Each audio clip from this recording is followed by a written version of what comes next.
ଶ୍ରୀରାମଙ୍କ ପଥ ଆମର ତୀର୍ଥ ଏକସ୍ତନୀ ତାରାବତୀ। ବନ୍ଧୁଗଣ, ଲଙ୍କା ଯାତ୍ରା କାଳରେ ହନୁମାନ ଯେଉଁ 4 ଜଣ ନାରୀଙ୍କୁ ଭେଟିଥିଲେ ସେମାନେ ହେଲେ ସୁରସା, ସିଂହିକା, ଲଙ୍କେଶ୍ୱରୀ ଓ ତାରାବତୀ। ସିଂହିକା ରାକ୍ଷସୀ, ତାହାର ଜନ୍ମ ରାକ୍ଷସ କୁଳରେ। କିନ୍ତୁ ଅନ୍ୟ 3 ଜଣ ହନୁମାନଙ୍କ କାର୍ଯ୍ୟସିଦ୍ଧିରେ ସହାୟ ହେବା ପାଇଁ ଲଙ୍କାରେ ରାକ୍ଷସୀ ରୂପରେ ଥିଲେ। ଏହି ଦୃଷ୍ଟିରୁ ଏକ ମହତ୍ତ୍ୱପୂର୍ଣ୍ଣ ଚରିତ୍ର ହେଉଛନ୍ତି ଏକସ୍ତନୀ ତାରାବତୀ। ବିଶେଷ କରି ଏହି ଚରିତ୍ରଟି କବି ବଳରାମ ଦାସଙ୍କର ନିଜସ୍ୱ ସୃଷ୍ଟି। ତେବେ ଆଉ କାଳ ବିଳମ୍ବ ନକରି ଚାଲନ୍ତୁ ରାକ୍ଷସୀ ଏକସ୍ତନୀ ତାରାବତୀ ଚରିତ୍ର ବିଷୟରେ ଜାଣିବା। ଭିଡିଓଟିକୁ ମୂଳରୁ ଶେଷ ପର୍ଯ୍ୟନ୍ତ ଦେଖନ୍ତୁ। ଯେତେବେଳେ ହନୁମାନ ସୀତାଙ୍କୁ ଖୋଜିବା ପାଇଁ ଲଙ୍କାରେ ରାବଣର ଅନ୍ତଃପୁରରେ ପ୍ରବେଶ କଲେ, କିନ୍ତୁ ସେଠାରେ ସେ ସୀତାଙ୍କୁ ନ ପାଇ ନିକଟରେ ଥିବା ଅନ୍ୟ ଏକ ପ୍ରାସାଦ ମଧ୍ୟରେ ପ୍ରବେଶ କଲେ। ସେହି ପ୍ରାସାଦର ଅନ୍ତଃପୁରରେ ପ୍ରବେଶ କରି ହନୁମାନ ଆଶ୍ଚର୍ଯ୍ୟ ହେଲେ, କାରଣ ଲଙ୍କାର ଅନ୍ୟ ସମସ୍ତ ଗୃହାଙ୍ଗନ ଠାରୁ ସେହି ଗୃହଟି ଥିଲା ସମ୍ପୂର୍ଣ୍ଣ ସ୍ୱତନ୍ତ୍ର। ଧୂପ, ଦୀପ, ପୁଷ୍ପର ସୁଗନ୍ଧରେ ସେହି ପ୍ରାସାଦ ମହକିତ ହେଉଥିଲା। ତାହା ଏକ ଆଶ୍ରମ ସଦୃଶ ପ୍ରତୀୟମାନ ହେଉଥିଲା। ପ୍ରାସାଦର ଏକ ଗୃହ ମଧ୍ୟରେ ସେ ଏକ ଅନିନ୍ଦ୍ୟ ସୁନ୍ଦରୀ କନ୍ୟାଙ୍କୁ ଦେଖିଲେ। ସେ ଅନୁଚରୀ ମାନଙ୍କ ଦ୍ୱାରା ପରିବେଷ୍ଟିତା ଥିଲେ।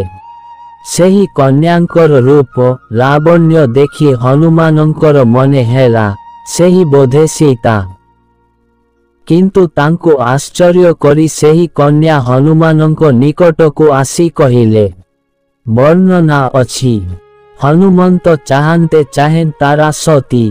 ବୋଇଲା ରାମଦୂତ ଏବେ ତୁ ଅଇଲୁ କି? ହନୁମାନ ଆଶ୍ଚର୍ଯ୍ୟ ହେଲେ। ଏତେ ବଡ଼ ଲଙ୍କା ନଗରୀ ସେ ବୁଲି ଆସିଲେ, କେହି ତାଙ୍କୁ ଚିହ୍ନି ପାରିଲେ ନାହିଁ, କିନ୍ତୁ ଏ କନ୍ୟା ତାଙ୍କୁ କିପରି ଚିହ୍ନିଲେ? ତାହା ଦେଖି ସେହି କନ୍ୟା କହିଲେ, ସେ ରାମଭକ୍ତ ବିଭୀଷଣଙ୍କର କନ୍ୟା ତାରା। ଏ ମହଲ ବିଭୀଷଣଙ୍କର। ଦେବ କାର୍ଯ୍ୟ ନିମିତ୍ତ ସେ ଏଠାରେ ବିଭୀଷଣଙ୍କର ପୁତ୍ରୀ ତଥା ତ୍ରିଜଟାର ଭଗ୍ନୀ ଭାବରେ ଜନ୍ମଗ୍ରହଣ କରିଛନ୍ତି। ପୁନଶ୍ଚ କହିଲେ, ଯେଉଁ ସୀତାଙ୍କୁ ତୁମେ ଖୋଜିବାକୁ ଆସିଛ, ସେ ସୀତା ରାବଣର ଅଶୋକ ବାଟିକାରେ ଅଛନ୍ତି ଏବଂ ଭଉଣୀ ତ୍ରିଜଟା ତାଙ୍କର ସେବାରେ ନିଯୁକ୍ତ। ଦେବତାମାନେ ତାଙ୍କୁ ସଂକେତ ଦେଇଥିଲେ ଯେ ସମୁଦ୍ର ପାର ହୋଇ ହନୁମାନ ଲଙ୍କାରେ ପହଞ୍ଚିଗଲେ ସ୍ୱର୍ଣ୍ଣ ଲଙ୍କା ଛାରଖାର ହେବାର ସମୟ ଆସିଗଲା ବୋଲି ଜାଣିବ। ଏହା ଜାଣି କେଉଁ କାର୍ଯ୍ୟ ସମାପନ ପାଇଁ ସେ ଏଠାରେ ଅଛନ୍ତି ବୋଲି ହନୁମାନ ଜାଣିବାକୁ ଚାହିଁବାରୁ ତାରାବତୀ କହିଲେ, ମୁଁ ସ୍ୱର୍ଗର ଗନ୍ଧର୍ବ ଅନିରୁଦ୍ଧଙ୍କର ପତ୍ନୀ। ଏକଦା ଜଣେ ମୁନିଙ୍କର ତପସ୍ୟାରେ ମୁଁ ଅଜାଣତରେ ବିଘ୍ନ ଘଟାଇଥିବାରୁ ସେ ମୋତେ ରାକ୍ଷସୀ ଭାବରେ ଜନ୍ମ ନେବାକୁ ଅଭିଶାପ ଦେଇଥିଲେ। ବିନା ଦୋଷରେ ଏପରି ଦଣ୍ଡ ପାଇବାରୁ ମହାମୁନି ମୋତେ କଲ୍ୟାଣ କରି କହିଲେ, ତୁମର ଅଭିଶାପ ଦେବ କାର୍ଯ୍ୟ ପ୍ରଣୋଦିତ।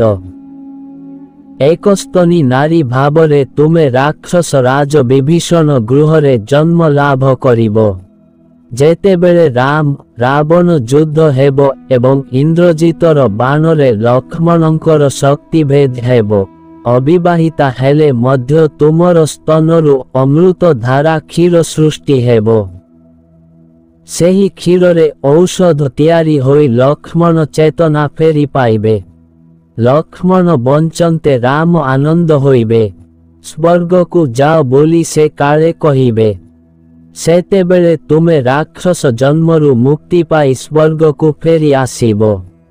ତାରାଦେବୀଙ୍କ ଠାରୁ ଏହା ଶୁଣି ବିଭୀଷଣଙ୍କ ପ୍ରସାଦ ତ୍ୟାଗ କରି ହନୁମାନ ଅଶୋକ ବଟିକା ଉଦ୍ଦେଶ୍ୟରେ ଗମନ କଲେ।